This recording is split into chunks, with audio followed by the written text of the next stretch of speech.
Okay, let's get started with talking a little bit about the cardiac cycle. We're going to add a few more pieces of information to everything we've learned thus far. This corresponds to 18.6 in your textbook. Okay, so two terms you need to be familiar with are systole and diastole. So systole just means contraction, and diastole means relaxation. This could be referring to either your atria or your ventricles. So we can have ventricle systole and atrial systole. When you get your blood pressure taken, which I'm sure most of you have done, you might see or know that if you're healthy, it should be 120/80, or more specifically mmHg, which is millimeters of mercury. And this is representing your systolic pressure, so that during contraction, over your diastolic pressure, that after contraction. And what they're taking the pressure of is actually in your, they're taking your aortic pressure. Okay, so now let's start talking a little bit about the cardiac cycle. Cardiac cycle is basically what is going on as blood is flowing through, and the ventricles are going through diastole and systole and so on and so forth. And we're going to add a couple more terms along the way.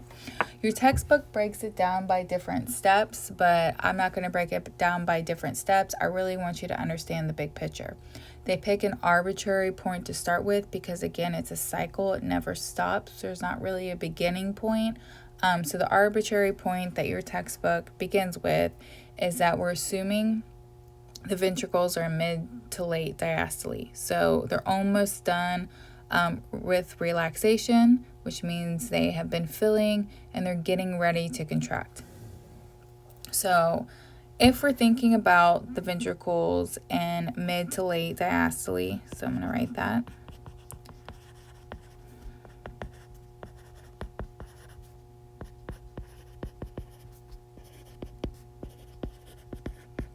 What is going on here? That means that we have blood flowing through our atrioventricular valves. So I'm going to put AV, that they're open. Blood, I can't spell. Blood is flowing from our atria through our AV valves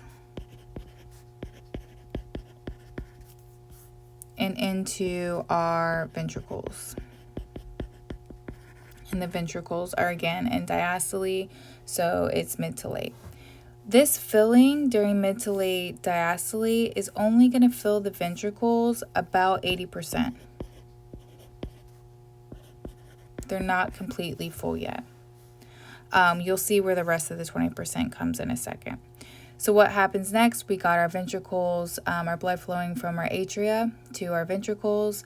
How much blood is in our ventricles? Well, they're about 80% full. When they're about 80% full of blood, our SA node, which you should remember, is going to spontaneously and randomly depolarize. And when it depolarizes, it's going to cause atrial systole, which is the term we just learned above, which basically means atrial contraction. Well, let's back up. Atrial depolarization,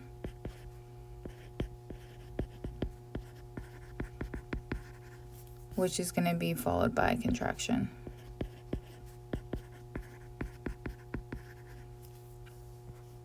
If you remember from our ECG, this corresponds to the P wave, this whole event.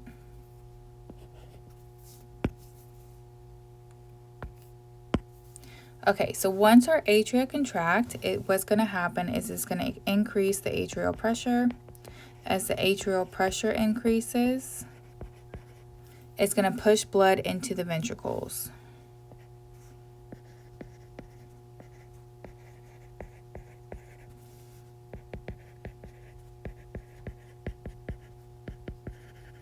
So it's going to give the ventricles 20%, the remaining 20% of blood that it needs.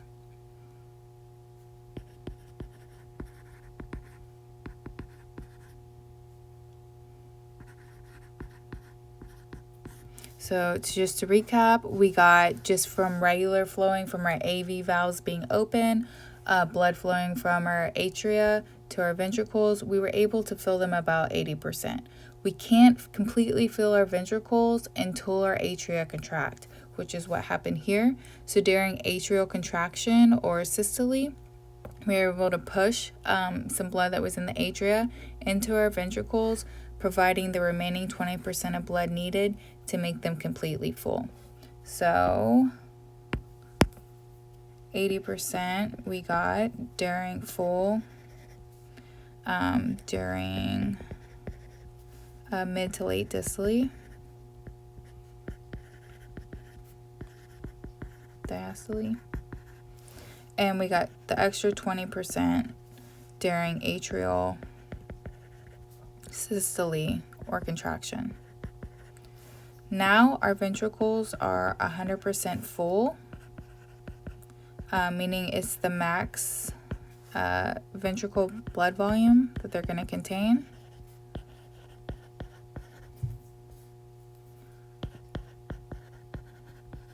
And we call this volume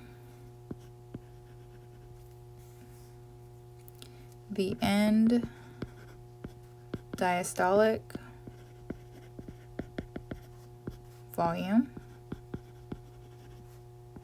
which is the EDV. So we'll use this when we calculate different things that affect cardiac output in 18.7. So the end diastolic volume is basically the max ventricular blood volume before our ventricles contract at the end of dystole. So at the end of relaxation, we're completely full. What is this volume? That's the EDV. So next, what's going to happen? We filled our ventricles. Our atrials have already contracted, so they're going to enter diastole. So we have atrial relaxation, which again, if you remember, means the atria is going to repolarize, which leads to relaxation.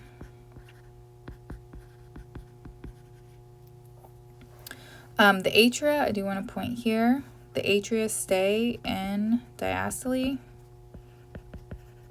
for the remainder of the cardiac cycle.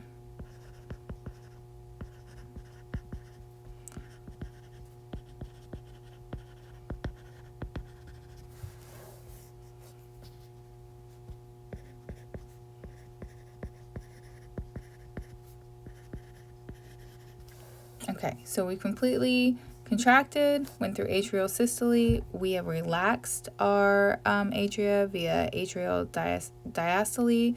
We've repolarized them.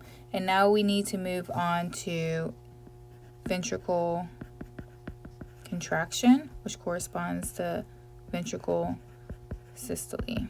So if you remember, our ventricles are going to depolarize. As soon as they depolarize, they're going to contract.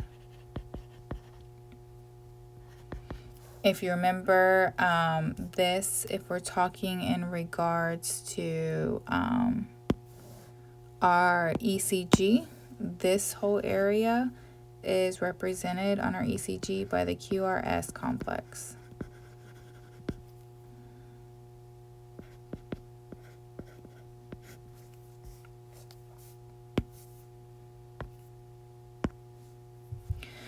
So as we contract, what we're doing, or as we depolarize our ventricles, we're going to be increasing the pressure, our ventricle pressure.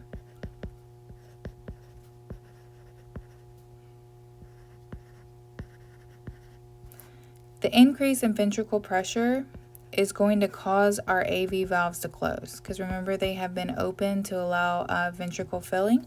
But as the ventricle pressure rises, the AV valves close, and the semilunar valves have been closed, so they're still closed.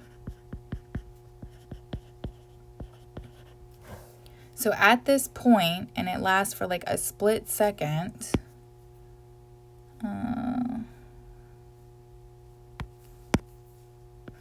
both valves are closed and our ventricles are completely shut off from losing any more blood or receiving any more blood. This is called the isovolumetric contraction phase.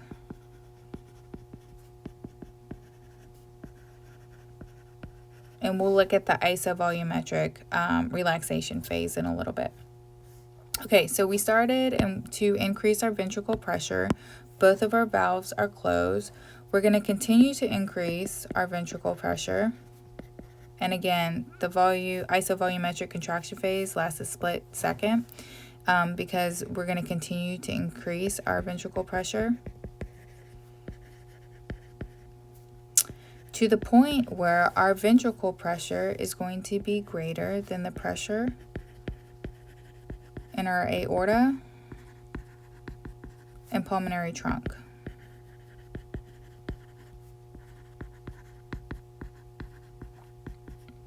When this happens, when there's a greater pressure in the ventricle than the aorta or the pulmonary trunks, that it's going to cause the SL or semilunar valves to open.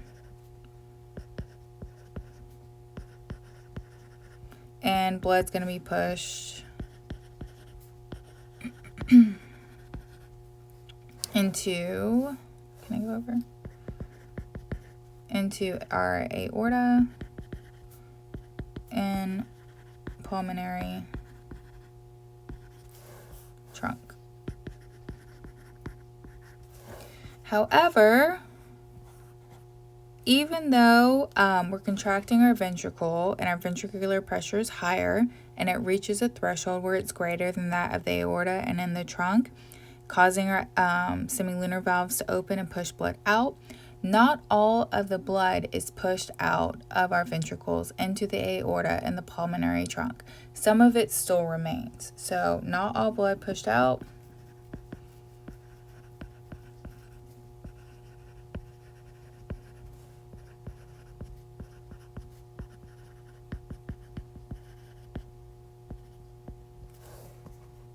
There is some remaining blood left.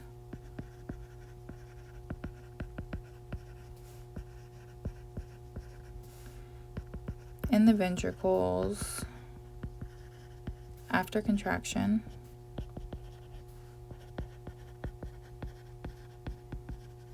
And the amount of blood that is remaining in the ventricles after contraction is what we call the end systolic volume, or ESV. And again, we're going to work with this when we talk about cardiac output. So if you look up here, the end diastolic volume, that is at the end of diastole when the ventricle has been completely relaxed and is full. What is the volume at that point? When we talk about end systolic volume, that's after, at the end of systole, which is contraction. So after our ventricles have contracted, how much blood is left in the ventricles, because not all enters the pulmonary trunk and the aorta. So end systolic volume, end diastolic volume. So we've contracted our ventricles. The next thing that's going to happen in the cardiac cycle is, well, now we need to relax them. So then we go through ventricle diastole, which is basically we're going to repolarize our ventricles.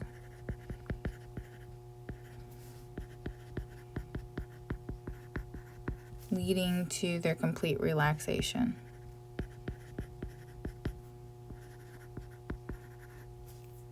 At this point, if we're looking at the pressure differences during ventricle diastole, the pressure in the ventricles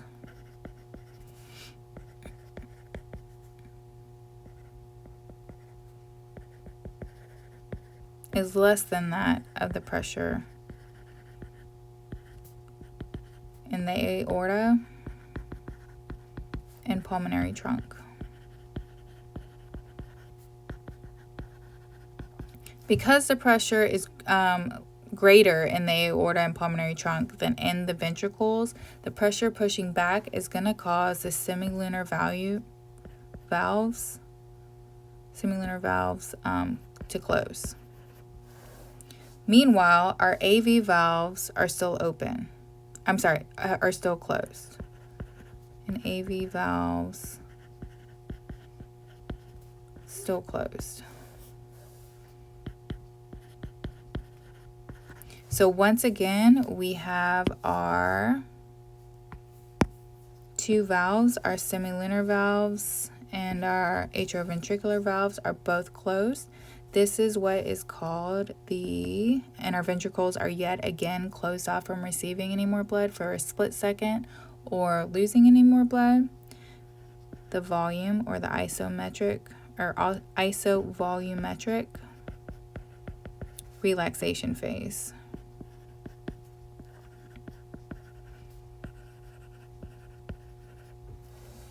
Okay, so we have both of our valves closed. We have we're in the process of going through repolarization of our ventricles, or ventricle diastole, and the whole time while this has been going on, and our ventricles have been in systole and diastole. Back when we go back to our atria, I told you earlier, the atria remained in diastole throughout the rest of the cardiac cycle. So again, while the ventricles have been in systole and diastole, our atria has been in diastole the entire time. So the atria has been in diastole since our ventricles began systole. And while they've been in diastole, if we're talking about our right atrium, remember that has been being filled from our superior vena cava, our inferior vena cava, and coronary sinus. And if we're talking about our left atrium, this has been receiving blood from our pulmonary arteries, our left and right.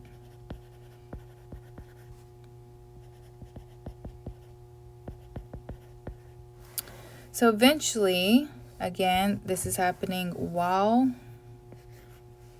we went through ventricle systole and start of diastole.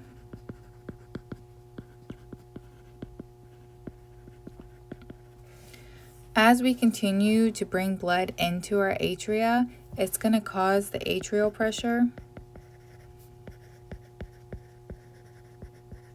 to be greater than our ventricle pressure. Because our ventricles are in relaxation, they don't have a whole lot of blood in them and not a lot of pressure there. Meanwhile, our atria have been filling and gaining pressure. When our atrial pressure is greater than our ventricle pressure, this is going to cause our AV valves to open.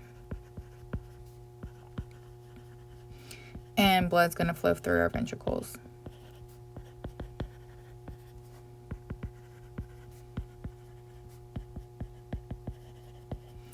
Once blood flows into our ventricles, we begin all over again where we started. So we've completed, start all over again.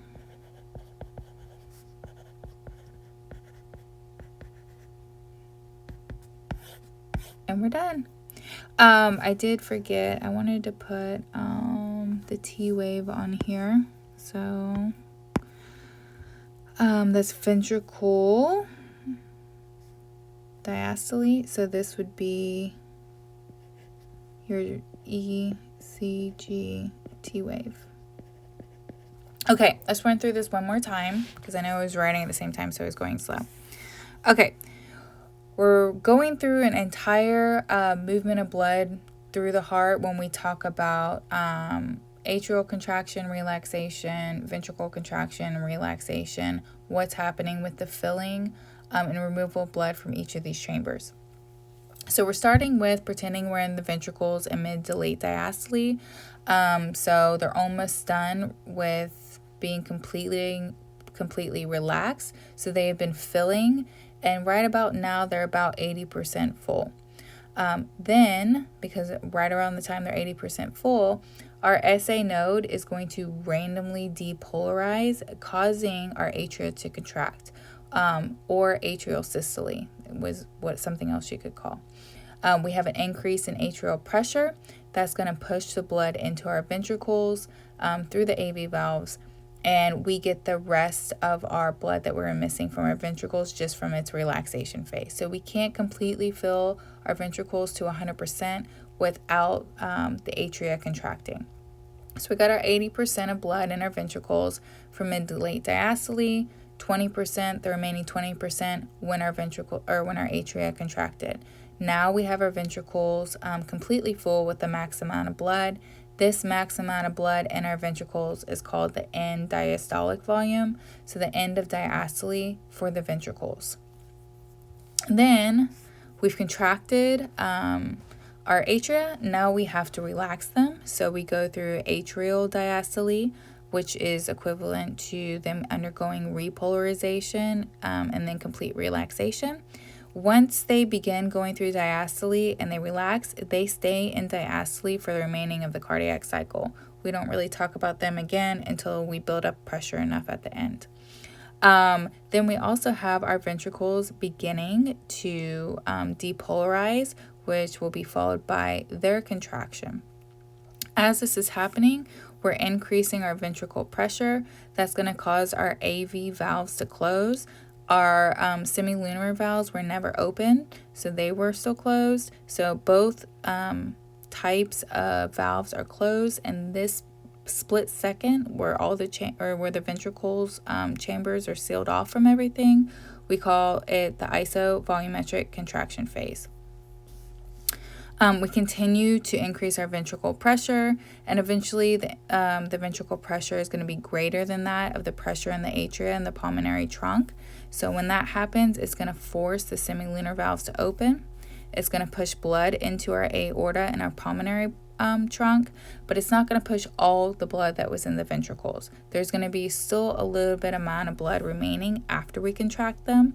That little bit amount of blood that's remaining in our ventricles is called the end systolic volume, or the ESV. Then we're going to go through ventricle relaxation, which is ventricle diastole, which begins with repolarizing our ventricles to lead to complete relaxation. During this time, the pressure in our ventricles is going to drop below that of the pressure in our aorta and our pulmonary trunk. When the pressure is greater in our aorta and our pulmonary trunk, that's going to cause our semilunar valves to close. Our AV valves are still closed from previously up here. So again, we've once again sealed off our ventricles from any outside blood for a split second, and this is called the isovolumetric relaxation phase. So after relaxation or during relaxation, when the ventricles are completely sealed off and all the valves are closed, is the isovolumetric relaxation phase. If we're talking about when they're closed right before they contract, that's the isovolumetric contraction phase. Okay, so now we've contracted our ventricles, we relaxed our ventricles, but we forgot about our atria because we said they stay in diastole the whole time. So the atria have been in diastole while our ventricles have undergone contraction, so systole, and begun their relaxation, so diastole. So the atria being in diastole means they have been filling and receiving blood, if we're talking about the right atrium, from the superior vena cava, the inferior vena cava, and the coronary sinus. Our left atrium has been filling during this time, receiving blood from the pulmonary arteries.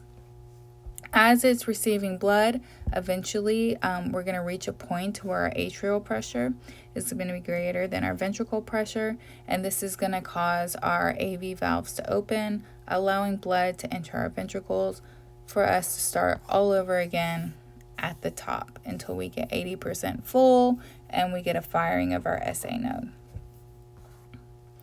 And that's it for the cardiac cycle.